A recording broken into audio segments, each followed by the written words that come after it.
এই মুহূর্তের সবথেকে গুরুত্বপূর্ণ খবর। তীব্র তাপপ্রবাহের হাঁসফাঁস পরিস্থিতি কাটিয়ে বর্তমানে খানিক স্বস্তিতে দক্ষিণবঙ্গ সহ গোটা রাজ্য। গত দুদিনের ঝড় বৃষ্টিতে বেশ খানিকটা কমেছে তাপমাত্রা। গতকাল কলকাতার সর্বোচ্চ তাপমাত্রা ছিল 30.4 ডিগ্রি সেলসিয়াস, যা কিনা স্বাভাবিকের থেকে 5.3 ডিগ্রি সেলসিয়াস কম। আবহাওয়া দপ্তরের পূর্বাভাস অনুযায়ী সপ্তাহভর বৃষ্টি চলবে রাজ্যের জেলায় জেলায়, সাথে ঝড়ের সম্ভাবনাও রয়েছে।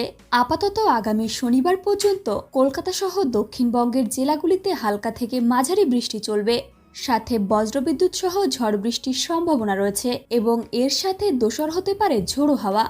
আজ বিক্ষিপ্ত বৃষ্টি হলেও আগামীকাল থেকে ফের বৃষ্টির দাপট কিছুটা বাড়বে, সাথে ঝড় বৃষ্টির সম্ভাবনাও রয়েছে বেশ কিছু জেলায়। আগামীকাল কালবৈশাখীর পূর্বাভাস জারি করেছে আলিপুর আবহাওয়া দপ্তর। আগামীকাল দক্ষিণবঙ্গের প্রায় সব জেলাতেই মাঝারি থেকে ভারী বৃষ্টির সম্ভাবনা রয়েছে। পাশাপাশি 50 থেকে 60 কিলোমিটার বেগে বইতে পারে ঝোড়ো হাওয়া। কিছু জেলায় 7 থেকে 11 সেন্টিমিটার পর্যন্ত বৃষ্টি হতে পারে বলে জানিয়েছে আবহাওয়া দপ্তর। সাথে কলকাতাতেও ঝোড়ো হাওয়া ও বৃষ্টির সম্ভাবনা রয়েছে। আবহাওয়া দপ্তর জানিয়েছে, বর্তমানে বাংলাদেশ এবং পার্শ্ববর্তী এলাকায় একটি ঘূর্ণাবর্ত তৈরি হয়েছে, আর এই ঘূর্ণাবর্ত সমুদ্রপৃষ্ঠ থেকে 0.9 কিলোমিটার ওপরে অবস্থান করছে। এদিকে উত্তর পূর্ব রাজস্থান থেকে দক্ষিণ আসাম পর্যন্ত একটি অক্ষরেখা বিস্তৃত হয়েছে, আর যার কারণে প্রচুর পরিমাণে জলীয় বাষ্প ঢুকছে রাজ্যে। আর এই দুইয়ের মিলিত প্রভাবেই ঝড় বৃষ্টির তাণ্ডব শুরু হয়েছে। চলতি সপ্তাহে উত্তরবঙ্গের সব জেলাতেই বৃষ্টির সম্ভাবনা রয়েছে। দক্ষিণবঙ্গের পাশাপাশি বজ্রবিদ্যুৎ সহ হালকা থেকে মাঝারি বৃষ্টি চলবে উত্তরবঙ্গের সব জেলাতেই। পাশাপাশি ঝোড়ো হাওয়াও বইতে পারে। হাওয়ার গতিবেগ হতে পারে ঘন্টায় 30 থেকে 50 কিলোমিটার। উত্তরবঙ্গের ওপরের জেলাগুলিতে বেশি বৃষ্টির সম্ভাবনা রয়েছে।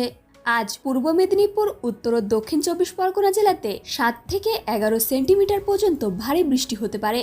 বজ্রবিদ্যুৎ সহ ঝোড়ো হাওয়া এছাড়া হালকা থেকে মাঝারি বৃষ্টির সম্ভাবনা রয়েছে পূর্ব মেদিনীপুর জেলায়। আলিপুর আবহাওয়া দপ্তর জানিয়েছে, বাংলাদেশের আশপাশের এলাকায় একটি ঘূর্ণাবর্ত সমুদ্রপৃষ্ঠ থেকে 1.5 কিলোমিটার পর্যন্ত বিস্তৃত রয়েছে। এদিকে বঙ্গোপসাগর থেকে প্রবল আর্দ্রতা সৃষ্টি হচ্ছে। এদিকে টানা ঝড় বৃষ্টির কারণে বাংলার সর্বোচ্চ তাপমাত্রা আরও 2 থেকে 4 ডিগ্রি সেলসিয়াস পর্যন্ত নেমে যাওয়ার সম্ভাবনা রয়েছে। এছাড়া বাঁকুড়া, বীরভূম, পুরুলিয়া, ঝাড়গ্রাম, পূর্ব ও পশ্চিম মেদিনীপুর, উত্তর ও দক্ষিণ 24 পরগনা এবং পূর্ব ও পশ্চিম বর্ধমান জেলায় বজ্রবিদ্যুৎ সহ বৃষ্টি হতে পারে। দক্ষিণবঙ্গে আজ মেঘলা আকাশ, সাথে রয়েছে বজ্রবিদ্যুৎ সহ বৃষ্টি। আগামী শনিবার পর্যন্ত রাজ্যে একই রকমের আবহাওয়া থাকবে। তাপমাত্রার খুব একটা পরিবর্তন নেই। আজ দক্ষিণবঙ্গের প্রায় সব জেলাতেই 30 থেকে 40 কিলোমিটার গতিবেগে দমকা ঝোড়ো হাওয়া বইবে। বজ্রবিদ্যুৎ সহ হালকা থেকে মাঝারি বৃষ্টির সম্ভাবনা রয়েছে প্রায় সব জেলাতেই।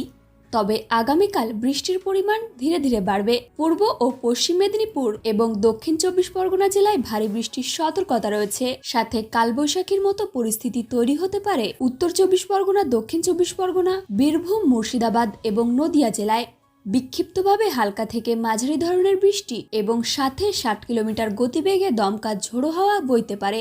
কলকাতা সহ দক্ষিণবঙ্গের বাকি সব জেলাতেই বজ্রবিদ্যুৎ সহ ঝড় বৃষ্টির সম্ভাবনা রয়েছে। আগামী শনি ও রবিবার দক্ষিণবঙ্গের সব জেলাতেই ঝড় বৃষ্টির সম্ভাবনা থাকছে। এছাড়া উত্তরবঙ্গের 8 জেলাতেই বজ্রবিদ্যুৎ সহ কয়েক পশলা বৃষ্টি হতে পারে। সঙ্গে বিক্ষিপ্তভাবে 2-1 জায়গায় দমকা ঝোড়ো হাওয়া বইতে পারে। ঝড় বৃষ্টির বেশি সম্ভাবনা রয়েছে মালদা, উত্তর ও দক্ষিণ দিনাজপুর এবং জলপাইগুড়ি জেলাতে। আবহাওয়া দপ্তরের পূর্বাভাস অনুযায়ী আগামী সোমবার থেকে থেমে যাবে বৃষ্টি।